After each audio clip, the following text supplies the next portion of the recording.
How's it going, everybody? Back out at the range, and it's a little bit windy out here. I'm sure you can tell. So I apologize for the wind noise. Don't get a lot of chance to come out here to the range. So, but today we're going to be talking about shotguns. More specifically, we're going to be talking about semi-auto shotguns and a little bit of a comparison between two. So, for example, this is my Mossberg 930 tactical pistol grip. It came originally with a pick rail on the top and ghost ring sights. I did not like the ghost ring sights, so I actually had this sent off and got it customized, got rid of the front sight, got rid of the rear sight, got rid of the pick rail, and I actually have a Holosun 507C mounted here. This is directly mounted to the shotgun. Very good optic. It has not let me down. I've put hundreds of rounds through this shotgun with this optic, and it still keeps firing away. The reason I do like this optic on a shotgun is because it has the circle reticle, the 32 MOA circle reticle, and you can see where exactly all of your buckshot is going to be hitting. The other one that we're going to look at directly in comparison to this one is my Rock Island VR80. This is also a semi-auto shotgun. The big difference between these two is this is a box magazine fed, so it takes magazines like this and has a button release, same as the AR-15. This is clear right now. We're at the range, but even so, and it's got AR controls on it. The controls here from Safe and Fire, a nice little switch. This is a side charger, and there's big controversy between these two different types of shotguns. We got the box magazine fed and the tube magazine fed, and a lot of people kind of go back and forth talking about which better, what applications. And so I figured we would talk about just a little bit of the differences between them. Like I said, this is a tube magazine fed, so you take a shell and it goes loaded here, and it gets loaded into the chamber, and then it comes out of the side, and then once you're empty, this is how you close the bolt. The box magazine fed one, you take your magazine, smack it in there, charge the handle. Now you have one in the chamber, and when you need to reload, you drop, grab spare, and load it on. So get this. That one went flying, but that's okay. We got extras. All right. So big difference, like I said, is those two things. And there's a lot of controversy because some people say you can leave these ones loaded, while you can't leave the other ones loaded. This is a 7+1, so you can have 8. You can actually ghost load this and make it 9 at a time. The VR80 has these 10-round magazines, 5-round magazines, 19-round magazines. I didn't bring one of those because those kind of get ridiculously long. I think I have a video of my brother shooting one, and I'll try to upload that if I can find that video. And then the big argument is obviously going to be how do you keep the shotgun fed? Shotguns have big rounds and they take up a lot of room. This is like I said, a 9-round magazine, 10-round magazine, and actually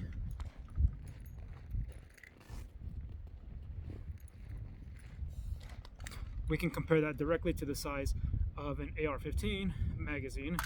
There is quite a bit of a difference, 30 rounds versus 10 rounds, and so the controversy starts. For the semi-auto tube fed, there have things like this shotgun shell pouch. I cannot remember who makes this one. I think I bought it off Midway or actually right here. This is by the AR-15 or AR-500. Whoa, these guys want to play already. This is by AR-500 Steel's website. You can put, I bought these little plastic liners in here, stick one of those in there, and now you just take your shotgun shells, drop them in there, and once it's zipped up, you can stick your hand right through the top, grab a shell, and pull it right out. These are a great option to keep extra shells on you. I have a Wilder Tactical belt clip on here, and I've just mounted to my side, and then that's how I just, when I'm practicing, when I'm doing drills and stuff like that, this is a great thing to have. The semi-auto shotgun with the box head magazine has a faster reload, because once you go through all your shells here and the bolt locks back, then you just drop and replace with a fresh magazine, and you are all set. The problem is with these ones, people argue, is now you have to carry several magazines, and they are big and bulky. So it depends on what your need is, how you like to run your shotguns. Another argument that people have is, well, what if you need to switch ammo types? You know, this is just birdshot, but say for example we have some buckshot here. This is some wolf buckshot I found in one of my ammo cans. So you can do that with this. They actually both have methods, and I'll show you guys right now how we do this. So say for example you have here this is what you have here. You're like, there's a target that's further out that I need to touch, so you would drop your mag, you would grab a slug. This is Fetter Sterling. This is Sterling Tornado Slug. What you would do is swap mags, rack it, and now that is in your chamber, and you have a slug in the chamber. Empty again. Let me grab some of these off the ground before I forget about them. All right. You can do the same thing with the tube fed shotgun. If you are running empty, then obviously you just drop whatever you want into the chamber, and then you're good to go. But say again you need to touch something a little bit further out, your options are well, the option is you stick your slug in the chamber around, and now your slug is loaded, and you can keep going from there. So they both have options on how to work. One advantage a lot of people talk about with the semi-auto shotgun that's tube fed is when you're empty, then you can just grab a new shell and drop it in, and now you're good to go, and then you can start filling up the tube again.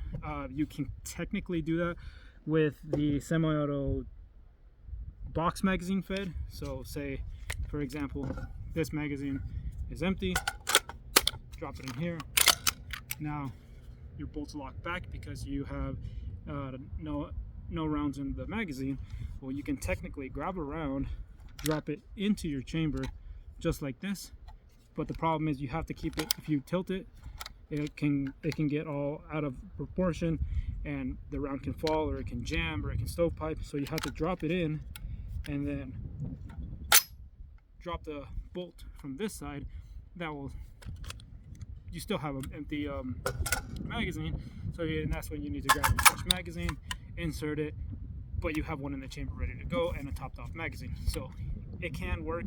It's just kind of trying to keep an eye on it. Plus with this one, not only do you need to keep spare magazines with you, but you also need to keep those rounds with you. So the big debates here and there. Let me grab this real quick.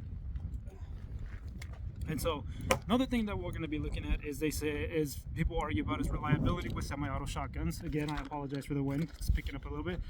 So here we have just some regular old Winchester target load. That's this stuff right here.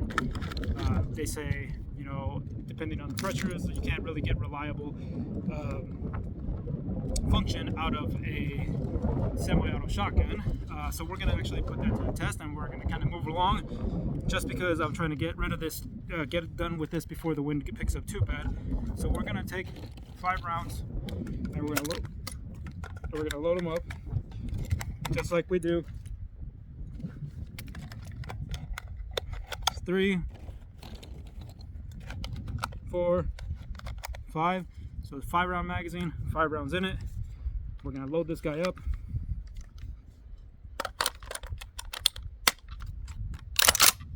and we're gonna see whether or not it'll cycle all 5 rounds. And like I said, this is just regular old Winchester target load.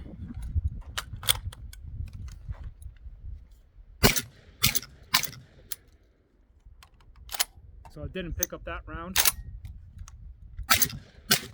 but for the most part it ran pretty reliably. We'll throw 5 more in there just to kind of gauge whether or not it was just a fluke. I have not ran that shotgun in probably 2 years, so it's just been sitting in my safe.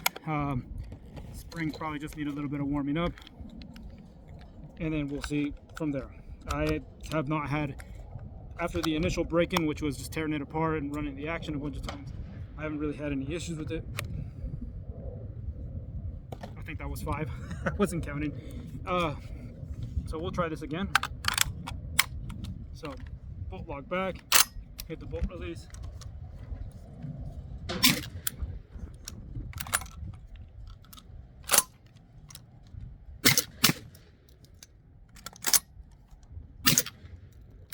Oh, it did cycle that last one.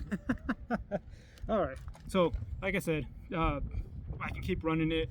It's been a while. Before, I didn't have any issues with it. It might just be the type of ammo that I'm using. I'm gonna try it one more last time, see if that's enough time for the ammo or the springs to warm up. But it goes into a debate also of, okay, well, is it going to be like that anytime you actually need your shotgun? But we'll run it one more time.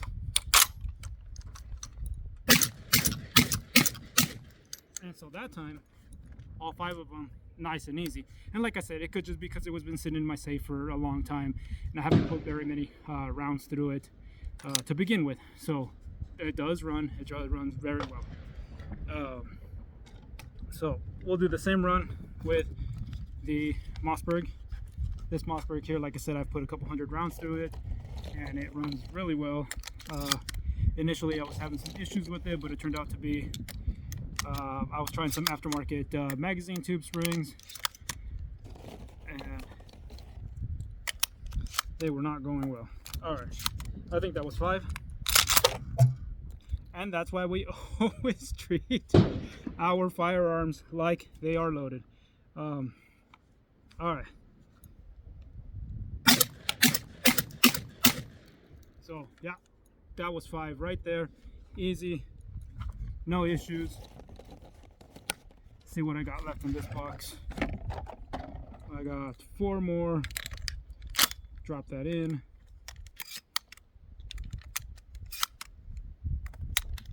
Actually, I see that loaded around. So here's number 5. All right. So let's see what we do here. So all 5 of those cycles, like I said, once this thing's warmed up, it doesn't give me any problems. I haven't had issues with it not feeding. It's the first time actually I've ever had issues with this one. And of course it happens on the day I'm filming. But what we'll do also, just to kind of mix things up a little bit, we'll take some of this Wolf. This is 9 pellet double-aught buck here. We'll put 5 in the magazine, because if you were to decide to use that VR80 for home defense, you would not be running buckshot. You would be, you wouldn't be running birdshot. You'd be running something a little bit more high powered. So let's give it a benefit of the doubt. 5 rounds, buckshot, and see if higher powered ammo is going to make this cycle better. Which, like I said, higher power, more recoil, everything should run very smoothly. Let's see what we got.